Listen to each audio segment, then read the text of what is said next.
समय पे ये जवाब देंगे अपने समय। तो भाई पवन सिंह कमाल एंड धमाल मचाए हुए हैं राइज एंड फॉल के अंदर, ये तो आप लोगों को पता है, मुझे भी पता है, सब पता है।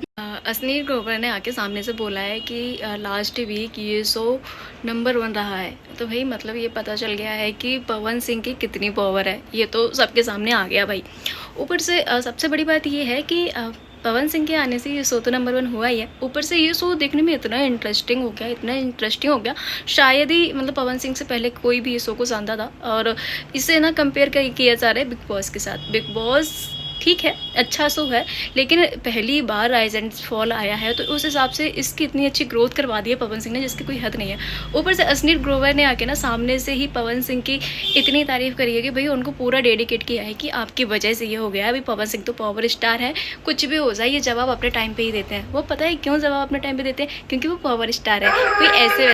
कोई भी जवाब बेसमेंट में पूछो और देते हैं अंदर हॉल में, मतलब घर में जाके अंदर, मतलब यार, तो वो एक भाई पावर स्टार है। कोई भी बात हो, और पवन सिंह कहते हैं कि मैं इंग्लिश नहीं आती है उनको, लेकिन बात सारी समझ में आती है। वो कहते हैं हम समझे नहीं, मतलब इसका है कि वो पूरा समझ चुके हैं और आपको जवाब देंगे समय आने पर। तो भाई पवन सिंह का तो ये नेचर ही है। ये शायद आप लोग पहली बार देख रहे हो और हम लोग उनको पहले से जानते, तो हम लोगों को पहले से पता हो रखा है ना।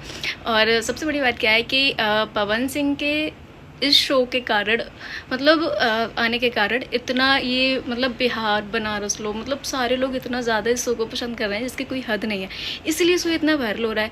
अब बिग बॉस में ना, मतलब इस बार कोई कंटेस्टेंट, मतलब कोई इतने अच्छे नहीं आए हैं जो पवन सिंह की टक्कर ले पाए। और तो बिग बॉस तो ओके चल रहा है, लेकिन राइज एंड फॉल ने धमाका मचा रखा है। बाकी गाइस बात करेंगे नेक्स्ट वीडियो में। मेरे चैनल को सब्सक्राइब कर देना, फिलहाल के लिए वीडियो को लाइक कर देना। बाकी मिलते हैं नेक्स्ट वीडियो में। Bye bye.